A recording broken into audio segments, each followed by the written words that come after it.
विराज बैठ, प्रसन्न हो। जी अभी ठीक। हाँ, नहीं, ठीक ही रहना चाहिए। हम आपको अपने प्रभु का विधान बताते हैं थोड़ा सा। जब प्रभु किसी पर कृपा करते हैं, ये वैभव मिलना कृपा नहीं है, ये पुण्य है। पुण्य से एक घोर पापी को भी देखो, पाप करके भी उनका कोई पुण्य है जिससे वो सुकृत पूर्व के सुकृतवश चल रहे हैं, नया पाप है। ये वैभव बढ़ना या यश बढ़ना, ये भगवान की कृपा नहीं मानी जाती। भगवान की कृपा मानी जाती है अंदर का चिंतन बदलना, जिससे आपके अनंत जन्मों के संस्कार भस्म होकर और अगला जो है वो बड़ा उत्तम होगा। अंदर के चिंतन से होता है, बाहर से कुछ नहीं होता। मात्र अंदर का चिंतन। अच्छा, अंदर का चिंतन हम लोगों का स्वभाव बन गया बहिर्मुखी। बहिर्मुखी मतलब बाहर। बाहर यश, कीर्ति, लाभ, विजय, इससे हमको सुख मिलता है। अंदर से कोई मतलब नहीं रखता कोई, कोई विरला ही अंदर से। अब क्या होता है, भगवान जब कृपा करते हैं तो संत समागम देते हैं, फिर दूसरी जब कृपा होती तो विपरीतता देते हैं, और फिर अंदर से एक रास्ता देते हैं, ये मेरा रास्ता है, ये परम शांति का रास्ता है, ये शांति का रास्ता नहीं। भगवान वो रास्ता देते हैं और जीव को अपने पास बुला लेते हैं। बिना प्रतिकूलता के संसार का राग नष्ट नहीं होता। किसी को भी वैराग्य होता है तो संसार की प्रतिकूलता देखकर वैराग्य होता है। सब कुछ हमारे अनुकूल है तो हम आनंदित होकर उसका भोग करते हैं। जब हमारे ऊपर प्रतिकूलता आती है तब ठेस पहुंचती है कि इतना झूठा संसार। तो अंदर से भगवान रास्ता देते हैं, ये सही है। भगवान बिना प्रतिकूलता के इस संसार को छुड़ाने का कोई भी औषधि नहीं रखी। आज तक जितने बड़े महापुरुष हुए हैं, जिनका जीवन बदला है, उनको प्रतिकूलता का दर्शन करके बदला है। तो कभी प्रतिकूलता आए तो उस समय आनंदित हो कि मेरे ऊपर अब भगवान की कृपा हो रही है, कि मुझे सतमार्ग में चलने की प्रेरणा मिल रही है। अगर सतमार्ग छूटा हो, ये सब तो एक सेकंड के लिए आप विचार कीजिए। अब अपना सुधार कर लो, अपने जीवन को सत्य में ले आओ, तो अगला जो होगा वो बहुत जोर का होगा। चाहे जन्म हो तो श्रीवान, कुलवान, धनवान, वैभव संपन्न ऐसे, और भक्ति की अनुकूलता। भक्ति की अनुकूलता, खास बात श्रीवान, धनवान, कुलवान नहीं, खास बात भक्ति की अनुकूलता। अगर इस जन्म में भगवत प्राप्ति नहीं हुई तो भगवान श्री कृष्ण ने गीता में कहा है कि मेरे भक्त का नाश नहीं होता। मैं कुलवान, धनवान, श्रीवानों के कुल में जन्म देता हूं और फिर पुनः भक्ति का माहौल देता हूं, और पूर्व का जो भजन छूटा हुआ हो वहीं से उसको। अब बिल्कुल ऐसे ही रहो जैसे रह रहे हो, बिल्कुल संसारिक बन करके रहो, लेकिन अंदर का चिंतन आपका बदल जाए। अंदर के चिंतन में आपकी यश की भावना न रह जाए। अंदर के चिंतन में आपको धन बढ़ाने की भावना न रह जाए। अंदर का चिंतन हो जाए, प्रभु बहुत जन्म व्यतीत हो गए, अब एक बार आपसे मिलना चाहती हूँ, एक बार आपसे मिलना चाहते हैं प्रभु, मुझे आप चाहिए, अब संसार नहीं। तो बात बन जाएगी, तो बात बन जाएगी। तो इसलिए आनंद पूर्वक भगवान का नाम जप करो, बिल्कुल चिंता मत करो।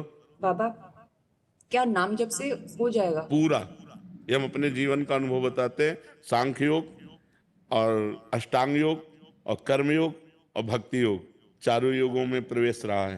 पहले हम सन्यासी रहे हैं 20 वर्ष, 20 वर्ष सन्यासी रहे काशी विश्वनाथ जी।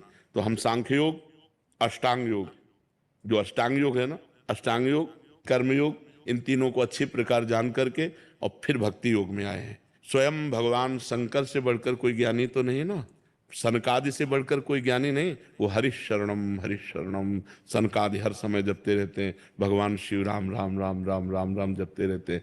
हम वृंदावनवासी प्रिया प्रीतम के उपासी, तो जो राम में राह है वही राह है। और नाम जप करो, देखो प्रभाव आता है कि नहीं नाम जप का। बड़े से बड़ी समस्याओं को शांत भाव से मुस्कुराते हुए सह जाना, ये अध्यात्मवान की सामर्थ्य होती है। संसारी आदमी जिनमें विचलित हो जाता है, अध्यात्मवान उनमें गंभीर रहता है, शांत रहता है, प्रसन्न रहता है। और अभी शरीर स्वस्थ है आप लोगों का, लेकिन चिंतन हो रहा, दुख हाल है संसार का, तो आप परेशान हो। सुख की सानिध्य में भी परेशान हो, पता नहीं ऐसा ना हो जाए, कहीं ऐसा ना हो जाए, कहीं ये ना हो जाए। तो ये ओवर थिंकिंग, व्यर्थ की भूत भविष्य का चिंतन क्यों? राधा राधा राधा, होगा वही प्यारे जो राम जी को भाएगा। होई है सोई जो राम रचि राखा, को करि तर्क बढ़ावई शाखा, अस कही जपन लगे हरिनामा। राधा राधा राधा राधा। क्या चिंता करना, अनंत ब्रह्मांडों का पोषण भगवान कर रहे हैं, हम उनके दास हैं, हम उनकी शरण में हैं, वो हमारा भरण पोषण नहीं करेंगे क्या? और शरीर बना है पाप और पुण्य से, तो सुख दुख भोगना ही पड़ेगा। जैसे हम ना चाहें तो क्या रात नहीं आएगी? आएगी। हम ना चाहें तो दिन आएगा। ऐसे ही हमारे चाह से नहीं, सुख दुख आएगा ही आएगा, वो क्रम है।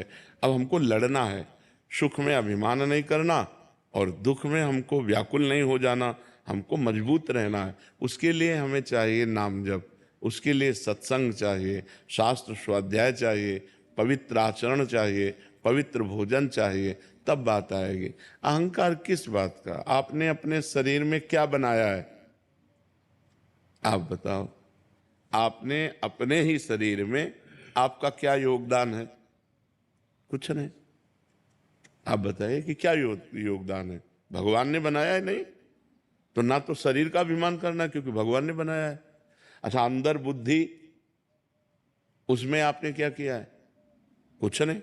जितनी भगवान ने दी उतनी है आपके अंदर, चाहे बुरी बुद्धि हो या अच्छी बुद्धि हो, कर्म के अनुसार वैसी है। आप हो क्या? आप कर क्या सकते हो? आपने किया क्या है? किस बात का अभिमान?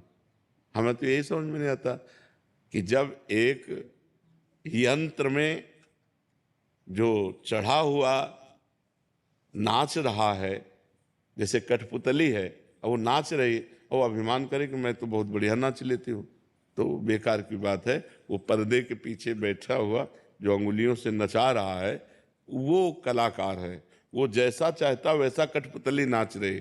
तो उमा दारू जोशित की नाई, सबह नचावत राम गोसाई। चराचर जगत भगवान के नचाए नाच रहा है, काहे को व्यर्थ में अभिमान ले।